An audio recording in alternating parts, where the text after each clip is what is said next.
Salutación, saludos, bienvenidos al Sapiens. Les habla un día más su amigo Ferran Prat.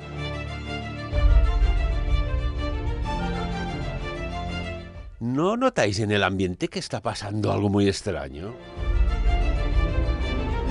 Y ahora lo sabemos. Personas que desaparecen, decenas, por no decir centenares de barcos que desaparecen en China, cráneos anómalos que desaparecen de los museos. Pues no sé por dónde empezar, pero sí con quién empezar. Saludamos al profesor Felipe Botalla. Felipe, muy buenos días y bienvenidos nuevamente aquí en Sapiens. Muy buenos días, amigo Ferran. Oye, muchísimas gracias por invitarme para hablar de estos temas, porque creo que son muy interesantes y como tú dices muy bien, algo está cambiando aquí, ¿no? Seguro. La verdad es que estamos en unos tiempos, yo el otro día decía, ¿quién no recuerda aquellos felices años 80 que no pasaba nada? Todo era bonito, bello, no había crispación, no había tensión, no había conspiraciones, no había nada, al menos en percepción. Ahora es que esto es un frenesí, es una locomotora desenfrenada en pendiente hacia abajo de 60 grados, esto. Sí. Bueno, yo no iría tan lejos, quizás ya en el año 2000, incluso más cerca. A ver, para mí el 2000... cuando las Torres Gemelas y tal, para mí se inicia un cambio histórico. Nosotros hemos vivido un cambio histórico que está cambiando todo, ya lo estás viendo, ¿no? Ahora la pandemia pues es el remate a todo esto. O sea que vamos a hacer una nueva ingeniería social, un nuevo ser humano, una nueva historia y ya está. Y todo lo anterior pues hay que olvidarlo. No ha existido y ya está. Es sencillo. Tienes toda la razón, ¿eh? El 2011 fue un año especial porque allí sucedió algo tan brutal, ¿no?, con lo de las Torres Gemelas, y resulta que, y no es el tema que vamos a tratar hoy, pero sí que ya que lo has mencionado, Felipe, y tenemos tiempo, vamos a matizarlo un poco, ¿no? Es decir, se nos explica que caen 2 torres del World Trade Center y resulta que caen 3. El World Trade Center número 7, que no se le da ni bombo ni platillo, pero cae el mismo día, en los mismos instantes. Que después resulta que hay anomalías. Resulta que un satélite que tiene Estados Unidos, que mide variaciones térmicas, detectó pocos días antes una temperatura en los sótanos de los edificios anómala. Que miras los aviones fotograma a fotograma cómo se estrellan contra las torres y dices, oiga, pero permitidme, ¿qué coño de compañía aérea es esta? Que no existe. No hay logos, no son aviones comerciales. ¿Qué son aquellos aviones grises? ¿O es que eran hologramas, como se llegó a decir? No sé, todo empezó allí. Y curiosamente, como dijo una de las personas más influyentes del planeta, dijo, Internet no tenía que haber existido nunca. ¿Por qué?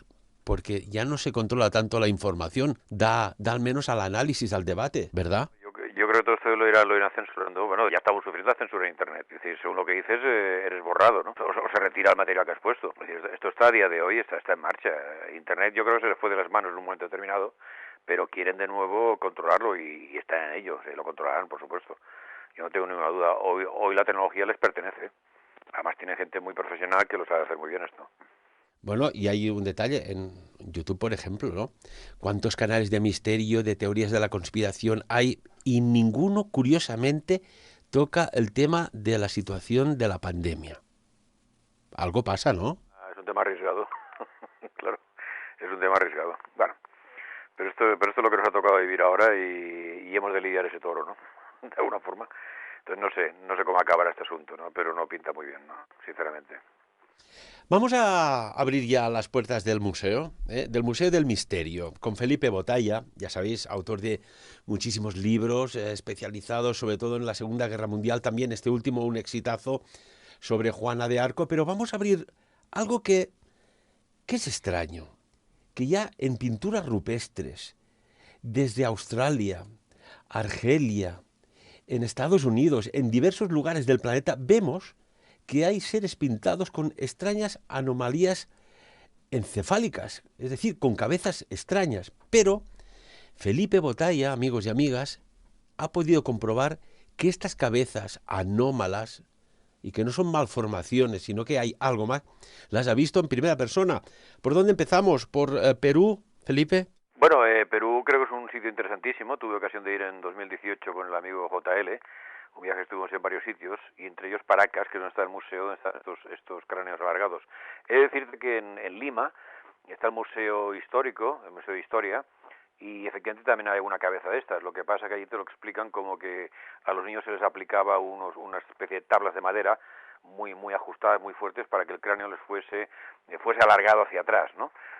Claro, lo que pasa es que esto en el fondo no sirve para nada, porque el cerebro no crece ni llega a llenar toda esa cavidad que de repente aparece ahí, ¿no? Y muchos niños morían, por supuesto, ¿eh? Esto fue confirmado por la Universidad de Yale, que hizo un estudio sobre este asunto, y eso no servía para nada. Entonces, pero ellos te lo explican como que esa es la razón que tuviesen esos cráneos, ¿no? Yo tuve ocasión de estar en Paracas, en el museo, donde se exhiben estas cabezas y otros objetos. Y he de decirte que allí habían como unas 20 o 30 cabezas, muchas de ellas con pelo, con restos todavía, o sea que era bastante inquietante, ¿no? Y esos 20 30 cráneos que habían allá, pues habían sido analizados, fueron encontrados por Julio Tello en 1928, ahí hay fotos de cómo se descubrieron en el desierto de Paracas, que os puedo garantizar que es un desierto inhóspito, pero donde los haya, ¿no? O sea, aquí hablan de Sáhara, pero aquello tiene que ser horroroso. Entonces este hombre, pues, los encontró como 300, ¿eh? O sea, no, ahí hay unos pocos nada más, pero 300 encontró. Se habla de 3000 años antes de Cristo, con esa elongación, que es la prolongación del cráneo, como tú decías muy bien, y sí que se ha podido observar que son un 25% más grande que un cráneo convencional y un 60% más pesados. O sea, tienen una pared craneal gruesa, ¿no? Y además una cosa muy curiosa es que solo tiene una placa parietal, cuando todos tenemos dos. Esos cráneos no, esos cráneos tienen una nada más. Claro, te paras a pensar y, bueno, la persona que nos explicó el museo, una persona, bueno, que parecía conocer muy bien el tema, nos dijo que habían sido analizados, bla, bla, bla, y uno de ellos no era humano. No especificó qué era, pero no era humano. Entonces, claro, nos quedamos bastante sorprendidos, ¿no? Bueno, hasta cierto punto, porque cuando ves aquello, te das cuenta que aquello no tiene nada que ver con un ser humano, aparentemente, ¿no? Y además, el ADN mitocondrial, que es el que lleva la madre, digamos, el que da la madre a cualquiera, tiene mutaciones desconocidas para cualquier ser humano, primate o animal. O sea que estamos hablando de algo que no tiene ninguna relación. Yo siempre he dicho que aquello, digamos, de alguna forma no se ajusta al árbol evolutivo conocido. Yo creo que aquí estamos hablando de unas cabezas que no sé qué serían, no soy capaz de darle una definición ni extraterrestre y tal, o sea, quizás sí que son una forma de ser humano, pero muy diferente a todo, ¿no? Y esto no solamente estas cabezas, como tú decías muy bien, se encuentran en muchos sitios, o por lo menos representaciones gráficas. Hasta dicen que la misma Nefertiti tenía esta cabeza, ¿no? Con aquel tocado que llevaba ella así alargado hacia atrás. O sea, con lo cual quería cubrir esto. O Akenatón, que también tenía esta cabeza, ¿no? Entonces es una cosa que es muy curiosa. Es realmente sorprendente, sí es. Estaríamos hablando de que quizás, bueno, pues hay eslabones perdidos en la evolución del Homo sapiens, que han pasado un poco como desapercibidos, ocultados, o simplemente porque faltaban herramientas para decir, pues, lo que acaba de decir. No, oiga, este estudio de este cráneo, pues no pertenece a ninguno. Cuando contrastas con todos los cráneos conocidos, con todo el ADN que hay, que es una base de datos impresionante, oiga, pues esto no existe. Por tanto, tenemos que entender de que esto pudo ser, pues no sé, un híbrido de fuera de nuestro planeta, que hibridó con una hembra, por ejemplo, de nuestro planeta, y dio a luz pues una nueva estirpe o especie semihumana. A ver, es verosímil. Yo lo que tengo muy claro, y esto se ve muy bien en Egipto, ya lo he comentado en alguna ocasión, y es algo que cuando estudias libros antiguos te das cuenta que, claro, si esto se admite, o sea, vamos a imaginar tu teoría, ¿no? O vamos a imaginar que efectivamente son seres del espacio, vamos a imaginar eso, no estoy diciendo que lo sean, ¿eh? Claro, hay que reescribir todos los libros de historia. Y la historia es otra entonces. ¿Me explico? Con lo cual, claro, el lío que montas es espectacular. Ya en ese dogmas montados por la arqueología, que dicen bueno, que la historia ha sido así, la evolución ha sido así, y el Homo sapiens pues ha sido la cúspide de una evolución a partir de un primate, ¿no? bueno, esto quien se lo quiera creer que se lo crea, pero que si ese es el dogma, tú no puedes ir contra el dogma, porque el dogma representa, coño, que si vas contra él has de cambiar todo, o sea, si se confirma esto, que tú dices lo que yo digo, estamos hablando de u otra especie u otro humano, quizás hibridado, no sé, quizás efectivamente concebido como tú decías, y claro, ¿dónde ponemos a este tío? ¿Y qué ha quedado de él al final, no? ¿Y dónde fue a parar? ¿Y qué hizo? ¿Me explico? O sea, demasiadas preguntas incómodas, ¿no? Entonces, oye, esto no existe, esto es un... A los niños les ponían unas tablitas muy apretadas en los costados, les tiraban el cráneo y listo, ¿no? O sea, bueno, vale, pues ya está, pues fin de la historia, ¿no? Y aquí se acaba el problema. Que incluso, por ejemplo, viéndolo a las fotografías que me enviaste cuando estuviste en el museo viendo estos cráneos de Paracas en Perú, se puede ver que incluso las fosas oculares, algunos de ellos no se parecen nada al cráneo convencional. No, a ver, tú esto sabes más que yo, ¿no? Porque tú tienes de alguna forma relación con el mundo de la medicina. Yo no la tengo, entonces para mí, efectivamente, yo que soy un auténtico neófito en esto, claro, a mí me sorprendía la cavidad, digamos, de los ojos, ¿no? Que era realmente grande, ¿no? Era muy curioso, era una cosa, además las tienes delante, puedes llegar a tocarlas, no están, algunas están en alguna vitrina, pero muchas de ellas las puedes tocar incluso. Y realmente impresiona, ¿eh? O sea, es algo que no te imaginas, ¿no? No te puedes ni imaginar cómo debe ser el resto del cuerpo, porque eso es la cabeza. Pero el resto del cuerpo era igual, es decir, que nosotros, o también tenía algún tipo de deformidad o algún tipo de cosa extraña o diferente. Ahí no aparece ningún cuerpo, o sea, son cabezas nada más, ¿vale? O sea que aquí el tema está abierto, hay muchas conjeturas. Bueno, hay, por ejemplo, en Australia, en una región remota en el norte de Australia, tampoco hace muchos años se descubrieron en unas cuevas unas pinturas rupestres de los Wodjinas, ¿no? Y, y cotejando un poco las imágenes de esas pinturas rupestres, que son seres blancos, pálidos, con ojos negros, grandes, de grandes cráneos, tiene cierta similitud. A lo mejor es que en Australia, de alguna manera, también había esta, pues no sé, estos seres que estaban habitando en Perú y de alguna manera allí los representaron y los pintaron, porque es extremadamente coincidente. Sí, sí. A ver, puede ser que estuviesen pues, también allí. Claro, esto si se pusiesen a investigar de verdad, es posible que determinasen un tipo de recorrido de historia de esta gente. Pero esto no se ha hecho, ¿no? Entonces, o si alguien lo sabe, de luego se calla. Es posible que hayan conexiones. Estamos hablando del Pacífico, ¿no? Perú da al Pacífico. Entonces, ¿por qué no? Y Torre Yerdal demostró que se puede ir en una barcaza hasta la isla de Pascua y más allá, ¿no? Es decir, claro, ¿por qué no? Y Australia para mí sigue siendo un continente extraño también, ¿eh? Yo creo que de Australia, pues la gente vive en la costa, pero todo el interior de Australia, que es inmenso, allí que hay, ¿no? También, no se pueden encontrar cosas por Australia. Pues posiblemente sí, e igual tiene una conexión, como tú dices muy bien, con estos cráneos, ¿no? Extraños de Paracas. ¿Eh? Lo que es curioso es que hay como una corriente desde tiempos ancestrales, ¿no? Que hay algo pero desaparece, hay algo pero se guarda, hay algo pero se oculta. Y tenemos, por ejemplo, el, la biblioteca de Alejandría, que dice, oiga, ¿cómo puede ser que un lugar que había tanto conocimiento se incendiara no una vez, sino varias? Museos como el de Constantinopla, que tenía cientos o decenas de miles de pergaminos, documentos, con un conocimiento espectacular desde medicina, de plantas, astronomía, etcétera, etcétera. Quizás también había los verdaderos orígenes de la humanidad. Se quema. O por ejemplo, más reciente, no hay que ir muy lejos, todos recordamos en los informativos cuando en septiembre del año 2018 misteriosamente arde el Museo Nacional de Brasil. Dices, oiga, ¿cómo puede ser esto? Bueno, a veces hay que destruir cosas, ¿no?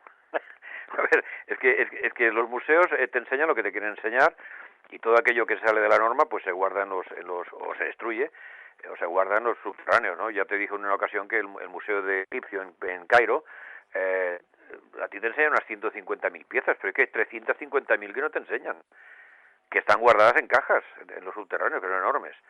Claro, o sea, alguien ha hecho la selección de lo que tú puedes ver y hay en selección de lo que no se puede ver. Han retirado muchas piezas que habían a la vista que eran comprometidas y que provocaban preguntas incómodas con respuestas difíciles, ¿no? Y claro, esto lleva a la gente a pensar, ¿no? Y la gente lo tiene que pensar. Oiga, la historia fue así y se ha acabado. Repito, esto requiere, si esto se da un día, no hay duda que habrá que cambiar los libros de historia. Seguro, la historia para mí es otra, no tiene nada que ver con la que sabemos de muchos imperios que conocemos, que hay restos y tal, es otra. Y Paracas no es ninguna excepción a todo esto, ¿no? Pero no solo es Paracas, en Perú y en Bolivia tienes muchos sitios. Dice que esto, lo de Paracas es de las grandes sorpresas que depara Perú, seguro. Pero hay mucho más, ¿eh? Hay mucho más. Ya que estamos hablando de Perú, a pocos kilómetros, y concretamente en Bolivia, hay algo también, Felipe, que tú sabes mucho sobre ello y que me gustaría también abrir la ventana de la información y del análisis. Estamos hablando de Tiwanaco, en Bolivia, que está al altiplano, que ronda los 4.000 metros de altitud, ¿no? Sí, sí. A ver, Paracas está a nivel de mar y de repente subes casi 4.000 metros hasta Tiahuanaco, que ya es Bolivia, pero está muy cerca de la frontera con Perú y muy cerca del lago Titicaca, unos 15 kilómetros. De hecho, Tiahuanaco, nadie sabe quién lo hizo, nadie sabe qué era, tenía puerto en aquel momento con el lago Titicaca, está demostrado que tenía conexión con el lago Titicaca, por lo tanto se ha hecho un poco más pequeño el lago, por decirlo así, y claro, llegas allá y aparte de lo inhóspito, bueno, ¿cómo a alguien se le ocurre construir todo esto aquí, no? Bueno, son restos, claro, pero te puedes imaginar que aquí hay una metrópoli bastante grande. De hecho está la pirámide de Acapana, que la ves en parte, pues está hundida. Está Calasasaya, que es un templo semisubterráneo, muy famoso porque es una especie de piscina donde hay unas cabezas salientes, ¿no? Es muy conocido, hay muchas fotos de esto. También te sorprende, ¿no? ¿Quién pudo hacer esto y para qué? Sobre todo, ¿para qué? O sea, ¿qué sentido tiene? Porque además tiene una inclinación de 2 grados, o sea, aquello que da a una especie de desagüe. Es una cosa muy rara, ¿no? Está la famosa Puerta del Sol, que muchos dicen que es un espacio, es una puerta del espacio-tiempo. La Puerta de la Luna. Luego tienes Pumapunku, que está ahí mismo también, ¿no? Claro, la Puerta del Sol, por ejemplo, es un bloque de 10 toneladas, que lo encontraron tirado, o sea, había caído, y que formaba parte de algo mucho más grande. O sea, lo que vemos es una puerta bestial de 10 toneladas, pero que representaba o era la entrada a un conjunto mucho más grande. Lo que es impresionante, Felipe, es que estamos hablando de quizás miles de años atrás y la perfección en el corte de la piedra, creo que a día de hoy sería difícil de conseguir. Y dices, ¿cómo podían cortar la piedra con aquella perfección, con aquellos ángulos de 90 grados tan lisa? Y por encima de todo, oiga, que es que no habían grúas, que no existía la grúa, que no habían sistemas hidráulicos para mover todo aquello. Y cuando hablabas, por ejemplo, de Pumapunku, que alguien apartado del mundo de la construcción nos diga lo que ve y después que alguien de la construcción nos diga y de seguida sacas conclusiones, ¿verdad? Por supuesto, no, piensa, el material viene de unos 60 kilómetros de distancia, según se ha calculado. Bueno, efectivamente son bloques inmensos, y en Pumapunku además ves una precisión en lo que son orificios, canales pequeños que hay en la piedra, pero estoy hablando de una piedra durísima. Que dices, recuerdo que venía también un cantero con nosotros, siempre viene alguno, en Egipto también, no sé que esto les gusta, y me decía que eso estaba hecho con computadora y láser, eso no lo hace un tío con un cincel, porque aquello no hay forma de perforarlo de la forma que está hecho. Yo invito a nuestros oyentes a que vean fotos de Pumapunku y de estos restos de piedra y se sorprenderán, o sea, dices, es imposible. De hecho, nadie sabe quién hizo esa ciudad ni los años que tiene. O sea, aquí hay muchas hipótesis y muchas conjeturas, pero no se sabe. Yo en esto, yo me apunto mucho a la teoría de Zacarías Sitchin, de que Pumapunku y todo Tiahuanaco era una gran fundición, donde sacaban estaño y oro, porque además esto te lo demuestra pues muchos canales que ves, ¿no? O sea, allí había mucho desagüe, aquí era una especie de fábrica inmensa que obtenían estaño y obtenían oro, inmensa. Pero ¿quién era quien hacía esto? Pues Sitchin dice los Anunnakis, claro, esto no lo sé, pero que no era gente corriente. Además hay otra cosa que lo demuestra. Cuando tú vas a la Puerta del Sol, hay unas escaleras para acceder al recinto. Bueno, puedes acceder por otro sitio, pero hay unas escaleras, hay unas puertas, y las escaleras cada escalón tiene 25 centímetros de alto, un cuarto de metro, Y tú intentas subir por aquella escalera, y ya no digo bajar, que es para matarse, y dices, pero esto es muy incómodo. Entonces recuerdo que con JL lo comentábamos, y lo medimos, lo miramos, y aquello estaba hecho para personas de 3 metros a 3 metros y medio de altura. Si no, no es cómodo, ¿me explico? Y nosotros somos altos con respecto a los incas que había entonces. Y a nosotros nos resulta difícil subir esas escaleras. Ahora tú tienes 3 metros y medio, subes muy bien porque la escalera es perfecta. Que además es una cosa de sentido común, ¿no? Claro, ¿qué gente era esta, no? Esos bloques, ¿cómo se movían? ¿Cómo lo hacían? No sé, ultrasonidos, una nave, ¿cómo lo hacían? ¿Cómo llevaban esos bloques y los tallaban de esa manera tan perfecta, eh? Misterio. Entonces yo en esto sí estoy hacia lo que dice Sitchin. Yo creo que tiene razón, que aquello era una gran metalurgia y fundición de metales, y sobre todo este año yo creo que es una zona muy rica en ello además, o lo fue por lo menos.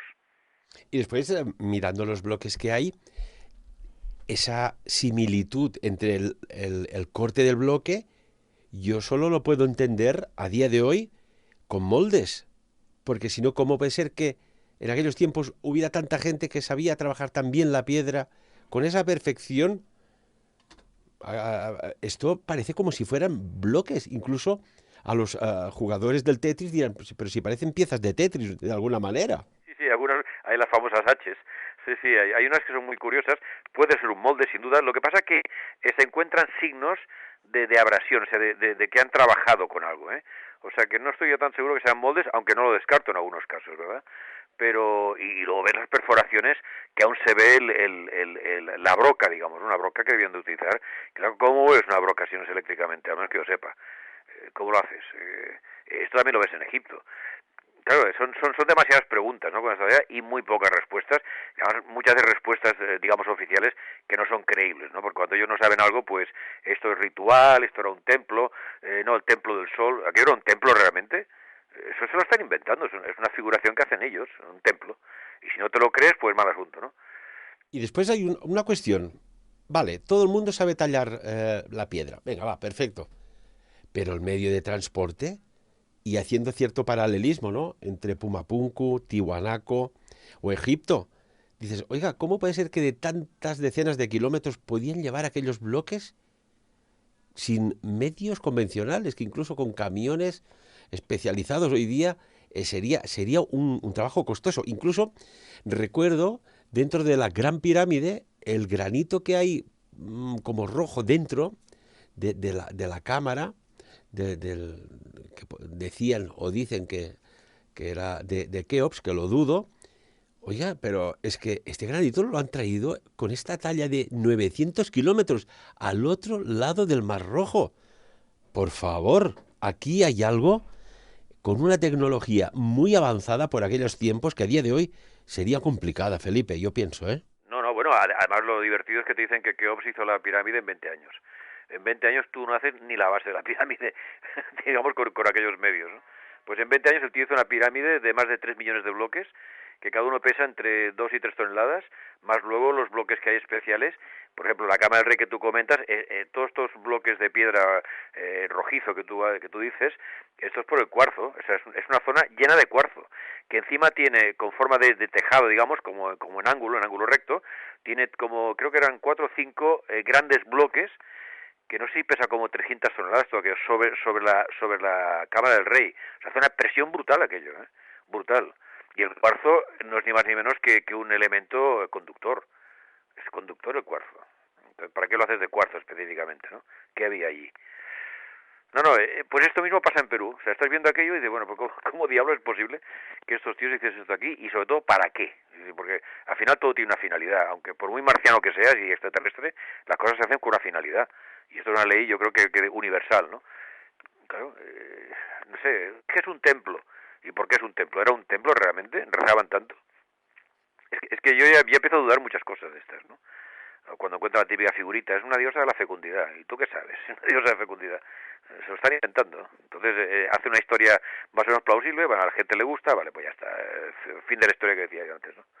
Yo creo que nos ocultan muchas cosas, y cosas que encuentran que las guardan y vaya usted a saber, ¿no? Y vaya usted a saber. Es curioso porque estos detalles es difícil de verlos, ¿eh? Yo, al menos cuando yo estudiaba en historia, ¿no? Es decir, oiga, hubiese abierto un buen debate, ¿no? O en los comentarios de texto, en clase, ¿no? Decir, oiga, Pumapunku, por ejemplo, Tiwanaku, pero más que nada, Pumapunku. Oiga, ¿allí qué había? ¿Por qué se emplearon tantos, supongo, millones de recursos en tiempo para hacer qué? Y después hay una parte que es como si hubiesen detonado como, ¿sabes aquello que decir? Como tierra quemada, ¡pum! Una detonación, porque hay bloques esparcidos por todas partes que parece que hayan saltado por los aires. Sí, sí, claro, sí, sí, es verdad. Eso es una idea que te viene a la cabeza cuando ves aquello, ¿no? No lo sé, no sé cuándo fue esa explosión, si hubo una explosión, pero efectivamente se ven esparcidos restos, ¿no? En algunos casos. Luego otros están concentrados y están enteros. O sea que es como muy raro todo, ¿no? Muy raro, ¿no? No sé, no lo veo claro. La verdad es que salí con más, lo de siempre, con más preguntas que respuestas, ¿no? Y me fastidia porque seguro que alguien sabe más cosas de las que nos explican, ¿no? Y entonces, claro, estás viendo aquello y ¿qué puedes pensar? ¿Qué es esto? ¿Por qué se hizo aquí? ¿Por qué se trajo hasta aquí? ¿Por qué está a 4.000 metros, ¿no? Que incluso la respiración es muy difícil, ¿eh? O sea, el efecto este de la altura es cierto, ¿eh?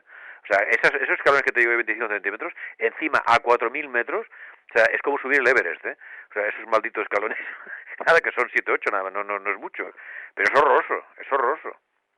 Es horroroso, o sea que, ¿para qué alguien se va a ir hasta allí, que es un sitio incomodísimo, frío, y va a montar todo aquel tinglado enorme? Porque ahora vemos una parte, hay a unas reconstrucciones de cómo podía haber sido, tal y cual, pero nadie lo sabe en realidad. ¿Y qué hacían aquí exactamente? ¿Rezar? ¿Orar a los dioses? Pues no sé, yo creo que no, yo creo que aquello tenía un efecto, era una instalación práctica, ¿no? De alguna manera, como he dicho yo antes, y esto repito lo de Sitchin, yo creo que él da la diana con esto, ¿no? Que era una fábrica, era un lugar para obtener unos minerales que para ellos eran importantes, ¿no? O sea, Bueno, si volvemos a hablar de Secharia Sitchin, la verdad es que él hablaba de que, de alguna manera, resumiendo, que vinieron pues unos tripulantes del espacio que necesitaban oro como fuera, empezaron ellos a sacarlo, pero hubo como una revuelta porque había mucho trabajo y eran pocos, ¿no? Esto, en el mundo laboral a veces pasa esto. Y decidieron que con sus conocimientos en tecnología, en ingeniería y en genética, combinando ingeniería genética, había como una especie de primates un poco avanzados que pensaron que les podían dar un salto evolutivo para que acataran órdenes porque eran fuertes y robustos y podían ellos trabajar por ellos en las minas excavando y buscando el oro. Él postulaba esto. sí, sí, él hablaba de que estos tíos llegaron hace 450.000 años del planeta Nibiru, que es el planeta este X que llaman, que tiene una órbita diferente al resto, pues, o sea, pertenece a nuestro sistema solar, pero hace una vuelta cada, creo que eran 3.600 años, ¿no? Que ahora de hecho se está acercando. Entonces, esta gente vino acá a buscar oro, efectivamente. ¿Y sabes por qué? Porque el oro, ellos lo desmenuzaban y entonces lo soltaban en la atmósfera porque tiene una atmósfera totalmente contaminada en su planeta. Y aquí había mucha abundancia de oro. Y empezaron sus búsquedas por África, concretamente. Y crearon este ser híbrido, ¿no? Entre ellos y un bueno, más que un primate era ya casi una especie de hombre, lo que pasa que no hecho totalmente, o sea, aún tenía rasgos quizás animales en muchos aspectos, ¿no? Entonces ellos lo afinaron, por decirlo así, por ingeniería genética y lo construyeron, o sea, lo hicieron. Y viene pues todo de Pero que te perdemos un poco la cobertura y el tema es muy interesante. A ver, ahora, ¿sí, Felipe? ¿Me oyes? ¿Me oyes ahora? ¿Hola? Sí, perfectamente. Vale, perfecto. No, digo que ellos crearon este ser esclavo para que trabajase en esas minas, efectivamente, ¿no? Entonces, por un momento que lo quisieron destruir, hubo uno de los Anunnakis que los defendió, y bueno, luego siguió, ¿no? Y largo del bien y el mal, entonces, pues ellos estaban en una especie de zona cerrada, que era una especie de paraíso, por decirlo así, que es lo que era en Mesopotamia concretamente, según se dice, y allí ellos pues fueron evolucionando hasta que cometieron un error y entonces quisieron ser como los dioses y vivir más tiempo. Es la historia de Daniela. A ver si recuperamos un poco mejor la calidad de sonido. Felipe, te pido un poquitín de cobertura. Cuando hablabas de Nibiru, hay historias, ¿no? Hay leyendas, hay, bueno, pues información sobre un posible planeta, como decías tú, que orbita diferente a los planetas del sistema solar, que por tanto es muy difícil de ver con órbitas de muchísimos años y que parece ser, según algunos, que se está acercando, ¿no? Y ese planeta, Nibiru, también conocido después, posteriormente, como, pues de alguna manera, por Marduk, incluso en la Biblia, que no recuerdo el nombre, ay, a ver si me viene después, en la Biblia también habla de un planeta que orbita diferente y podría ser, pues, quien no, que fuera un planeta habitado con una civilización que en un determinado momento, por proximidad y por necesidad planetaria, que es lo que está ahora, por ejemplo, aquí sucediendo, con el cambio climático, la contaminación, con todo esto, que dice, oye, este planeta se está agotando, aquí está pasando algo, pues que buscaran recursos en otro, ¿no? Sí, sí, y sobre todo lo oro lo que les interesaba, porque ellos lo atomizaban y lo soltaban en la atmósfera de su planeta para salvar el planeta, ¿no? Digamos. Y este planeta tiene una órbita elíptica, así como las nuestras son redondas, son circulares, digamos, la de él es elíptica, por eso hay un momento que él está muy lejos y un momento que está cerca, ¿no? Felipe, parece que nos estés hablando desde una nave o desde otro plano dimensional, tal como recibimos la voz. Amigos y amigas, esto es un clásico. Según qué temas tocas, yo no sé qué sucede. Y os aseguro que estoy absolutamente solo en la mesa de sonido, porque aquí uno es realizador, locutor y director del mismo programa, y estoy solo. Y a veces suceden anomalías. Esto que son anomalías, Felipe, y yo espero que se te pueda escuchar mejor. Ahora me oyes bien o no, es que no sé, no... ¿Oyes? Sí, perfectamente. No, no te muevas, por si eres tú. No, si no me he movido, es que lo que me extraña es eso que tú dices, ¿no? Es muy curioso. Ese es el enemigo que ataca, hombre. Bueno, ahora que dices, no me he movido, me hace recordar una anécdota que decía, bueno, y hace años, ¿eh? Cuando nos poníamos a investigar el tema paranormal, si había otras dimensiones que se mezclaban entre nosotros y una persona que pues estaba pues de vigilante en un pueblo que al cabo de un tiempo pues sería inundado y fuimos a dar una vuelta para allá y estábamos por allá y se oía como un llanto, ¿no? Un llanto de una niña en la escuela y aquello que, oiga, que aquí hay, no, dice, pero si no queda nadie, que el pueblo está desalojado, dice, hay veces que sí, que se cuela gente para a ver si pueden, pues robar algo o coger algo que queda por las casas, pero que nada, que ya es todo como muy obsoleto y se oía como un sollozo, un llanto y no sabíamos, yo pensaba que era un gato, sinceramente. Y nos acercábamos más allá y se oía un llanto, y un llanto como si fuera una niña pequeña, y salía de un aula del colegio que estaba cerrado. Bueno, la puerta estaba abierta, pero que ya no estaba operativo hacía ya algunos años. Y dice, sí, es verdad, este llanto se oye hace tiempo y no se mueve de ahí. Felipe, a veces hay voces, hay circunstancias y cosas curiosas bueno, que dejan un poco perplejo. Si volvemos al tema que nos ocupa, ¿tú crees que hay más cráneos o más esqueletos, como se han dicho que se han encontrado, de dimensiones descomunales que en aquella época no cuadran por las condiciones dietético-alimentarias que habían? A ver, tú sabes que hay muchas leyendas de gigantes, que se habla incluso en libros antiguos. A un gigante, con que tuviese 3 metros ya era un gigante, o 2 metros y medio, me explico, es decir, con la gente que había entonces, que medía 1 medio y medio, 1,60 m. O sea, ya son gigantes. Entonces, yo creo que algo de verdad hay en esto. Y estos cuerpos, también ha habido mucha falsificación. A veces he visto fotos que son incluso groseras, ¿no? Pero se han encontrado, claro, esqueletos diferentes, ¿no? En este aspecto, en tamaño. Lo que pasa es que muchos se ocultan. A ver, es que estamos, repito lo que he dicho antes, estamos en una situación que habría que variar todo, todo. Y no solamente los libros de historia, es que incluso las religiones podrían sufrir este asunto también. Si se demostrase que efectivamente lo que dice Sitchin es cierto y que hace 450.000 años estos tíos vinieron a la Tierra, montaron todo el tinglado y bueno, y un buen día decidieron hacer o crear un ser híbrido entre ellos y una especie de humanoide que corría por aquí, ¿no?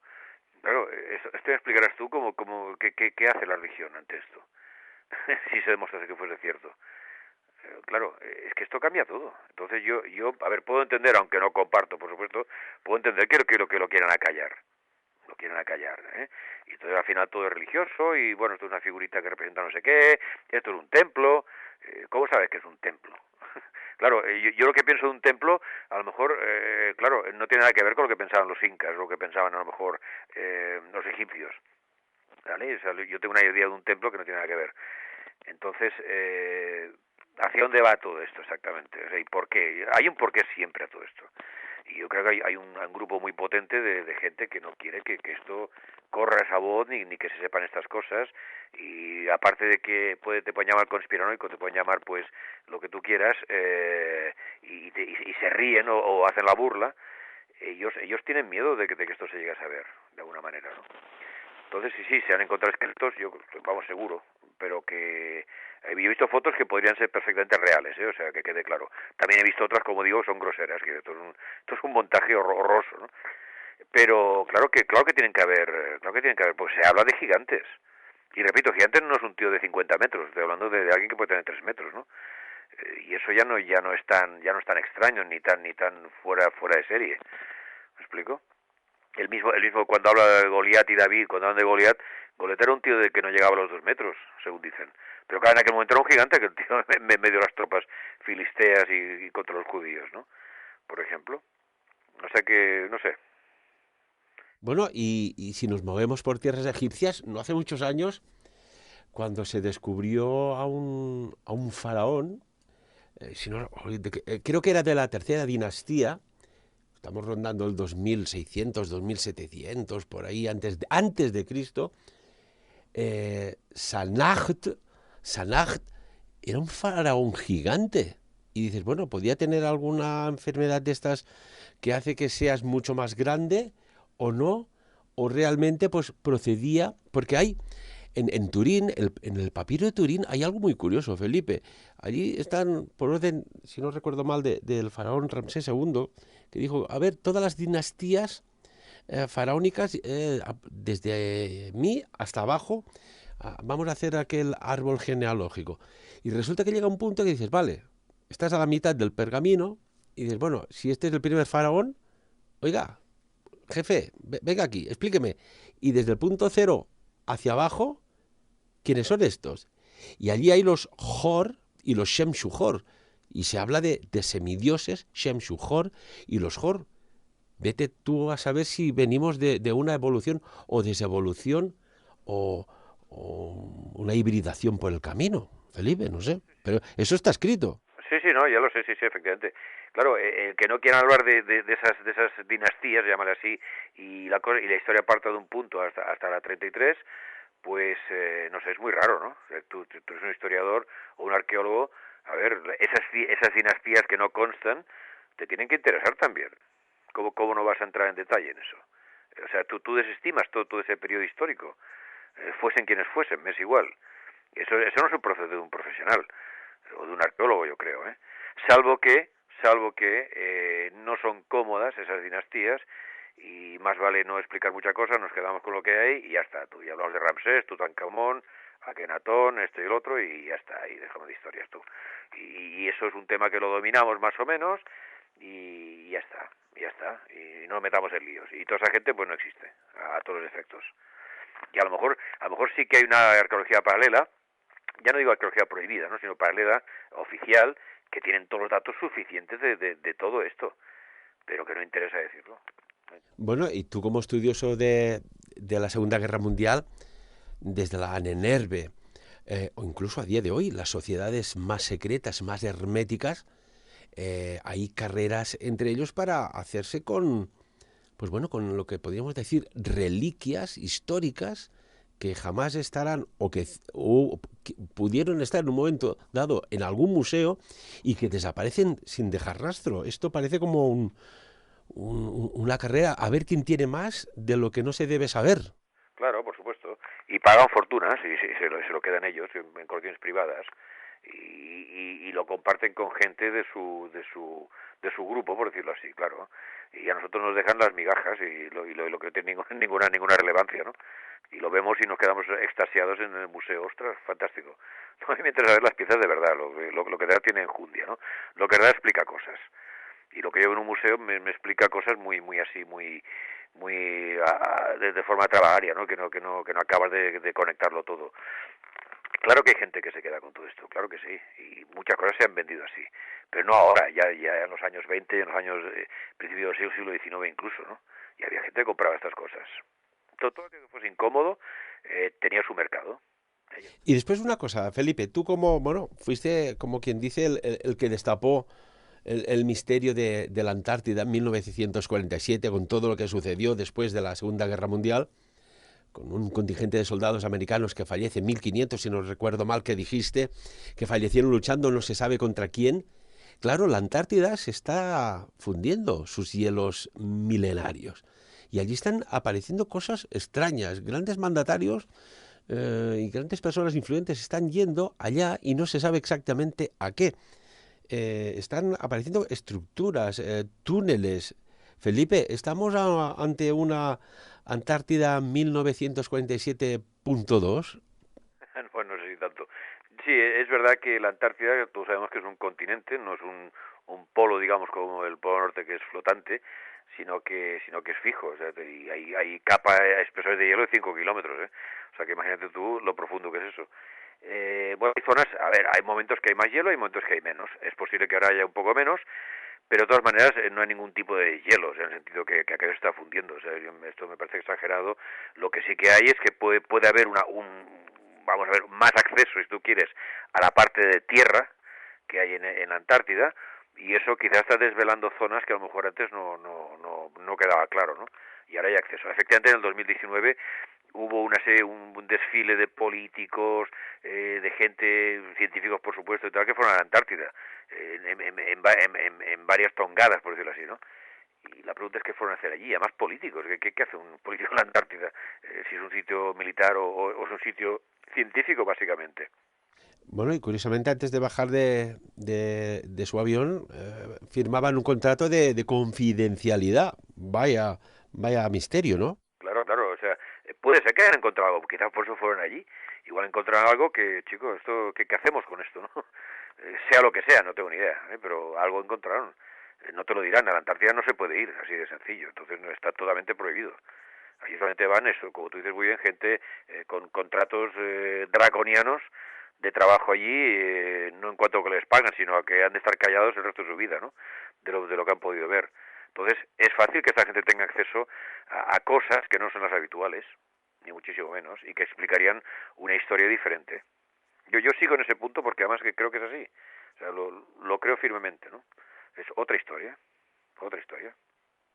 Es quizás por eso que la Antártida, pues bueno, sí, en determinadas áreas, zonas, se pudiera hacer pues estudios científicos, evidentemente, con permisos pertinentes, pero que hay otras áreas que continúan siendo todo un misterio de censura, de ocultación.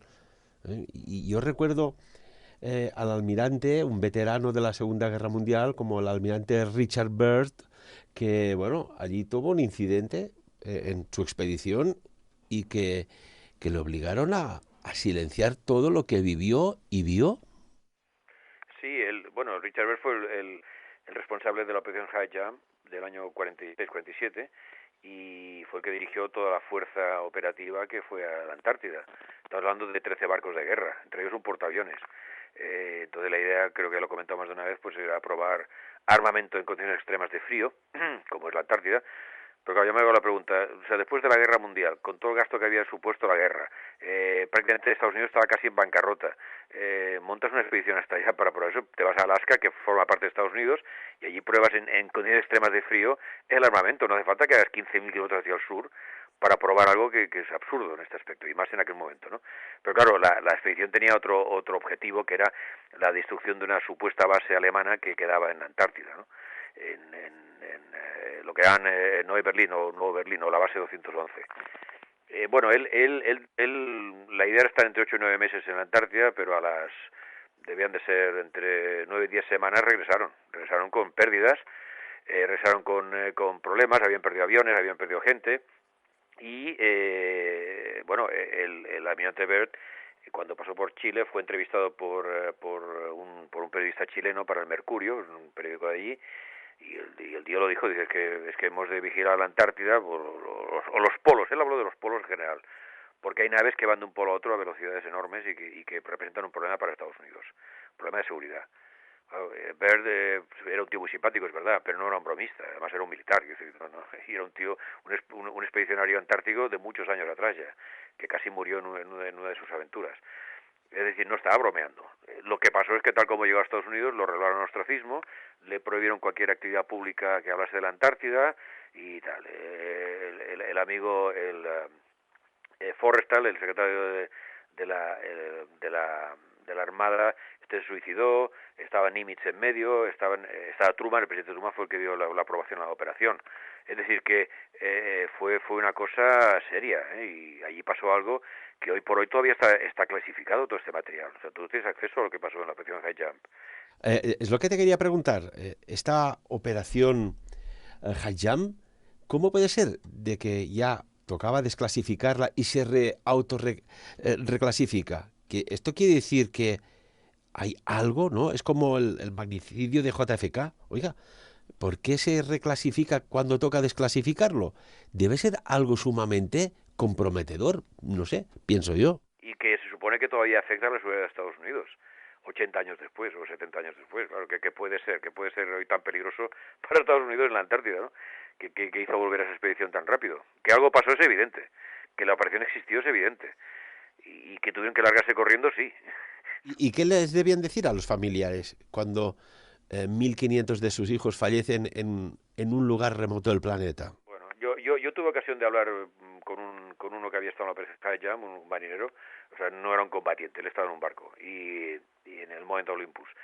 Y este hombre me dijo que, dice, no sabíamos contra qué estábamos luchando, que esto es horroroso, porque que un tío no sepa contra qué están luchando. O sea, yo sé que estoy luchando contra un tanque, contra la infantería o contra aviones, pero es que decía, no sé contra qué luchábamos. Y lo estaba diciendo una persona que venía de la Segunda Guerra Mundial, que conocían lo que era todo el parabellum militar, ¿no? Barcos, aviones, cazabombarderos, bombas atómicas, etcétera. Y que decir esto, Felipe, es sumamente misterioso. Cuando me lo digo, pero no puede ser. Es que no sé lo que era. O sea, ellos vieron algo, pero no sabían qué era aquello. Claro, esto es horroroso. Es horroroso. Claro, aquí puedes entrar en las elucubraciones de las naves discoidales, y puedes entrar en muchas cosas sobre lo que los alemanes estuvieron trabajando muchos años, ¿no? O sea, que es posible que ahí tuviese que enfrentarse a lo que hoy llamaríamos un platillo volante, ¿no? Pero que evidentemente terrestre y hecho por los alemanes. Que claro, ante aquello que era, ¿no? Yo entiendo que el tío se preguntase, ¿esto qué es? Claro, no era nada convencional, ¿no? Bueno, y la Task Force enviada, tú lo has dicho, ¿no? Dices, oiga, para hacer una expedición, para hacer pruebas militares en condiciones extremas, a que envías casi una flota casi como del desembarco de Sicilia. Sí, sí, una flota enorme. Cuando tienes Alaska, que además es un territorio americano, Alaska te vas al norte de todo y tienes regiones inhóspitas de un frío extremo muy parecido a la Antártida. O sea, no tienes que irte a la Antártida a probar eso. O sea, tú no vas a la Antártida a probar armas. O sea, ahí vas a enfrentarte a alguien, porque ahí hay un último peligro, por decirlo así, ¿no? Para Estados Unidos. Claro, es esto. Al final, no sé. Es que no te deja otra opción, ¿no? Y el hecho que lo tengan otra vez reservado hasta el año 2035, pues, ¿2000 qué año dices, Felipe? 2035. Es la última cifra que conozco. Y después, posiblemente, ¿qué puede suceder? O que te lo desclasifiquen hasta donde ellos quieran, porque yo siempre me pregunto, ¿me está usted entregando todo? O bien te digan, pues no sé, 50 años más, ¿no? Claro, esto lo pueden hacer perfectamente. Pero claro, sería un caso muy extremo, ¿eh? Porque yo no conozco ningún caso de tantos años. De tantos años. Esto es muy anterior a Kennedy, ¿eh? Kennedy es en el 63. Esto es en el 47. Esto son 15 años antes, ¿eh? Y sigue clasificado. O sea, no hay acceso. Y es curioso, ¿no? En las campañas norteamericanas, los presidentes, ¿no? Siempre dicen, no, vamos a ver si existe el Área 51, que si la base de Dulce, que si hay extraterrestres que se estrellaron en Nuevo México, y después cuando entran presidentes van rápidamente con el maletín, oiga, firme aquí, que esto compromete la seguridad del país, y ahí se acaba. No, van a hablar con el presidente electo una serie de tíos que dicen, no, tú tienes que hacer esto, déjate de rollos. lo que promete está muy bien, pero no, ni hablar. O sea, al final es todo lo que me indica, salvo error o omisión, que allí pasó algo que no quieren decir. Y una cuestión, y para acabar, Felipe, nos queda un minuto de entrevista. De haber habido en el planeta Tierra una civilización más avanzada, por todos los datos que estás aquí volcándonos, y que se hayan ido, si es que no fueron exterminados o sucediera lo que fuera, si se hubieran ido, siempre hay el sentimiento de casa, ¿no? Podría ser que en un futuro a corto, medio o largo plazo, decir, oye, volvemos allá donde estuvimos, y a ver cómo están. Sí, sí, es verosímil. Siempre está el homesick, ¿no? La morriña, ¿no? Si tú quieres llamarlo así. Claro, lo que pasa es que aquí hablamos de distancias temporales enormes, ¿no? De miles de años, entonces y vuelven. En ese supuesto, ¿no? Si hubiesen sido gente de fuera. Yo no sé, o sea, yo creo que lo que dice Sitchin creo bastante, o sea, creo que es una teoría que tiene sentido. Bueno, y si han de volver, pues el planeta Nibiru está acercándose, con lo cual cada vez que han venido a la Tierra es porque el planeta Nibiru estaba muy cerca. O sea que puede darse esa circunstancia y nos vienen a ver de nuevo, a ver cómo están mis criaturas, cómo han ido evolucionando, ¿no? Misterio sobre misterio y un misterio que tapa al misterio principal y así uno ya pierde la pista. Felipe, como siempre, muchísimas gracias por aportarnos estas otras cosas que al fin y al cabo nos enriquecen porque nos hacen reconectar más neuronas y preguntándonos, pues lo decías tú, ¿por qué y para qué? ¿No? ¿Por qué suceden las cosas y para qué suceden? Y yo añado, si me permites, si quieres saber a quién benefician, pues sabrás qué hay por medio. Profesor Felipe Botalla, con un gran placer como siempre tenerte aquí en nosotros, con toda tu audiencia fidel que les encantas en Sapiens. Bueno, oye, muchísimas gracias, de verdad, te lo agradezco. Y amigos y amigas, como siempre, la vida es un misterio y un enigma, y por eso nos la hace maravillosa. Como siempre te lo he dicho aquí, por encima de todo, que cada uno saque sus propias conclusiones. Sapiens. Dirigit i presentat per Ferran Prat.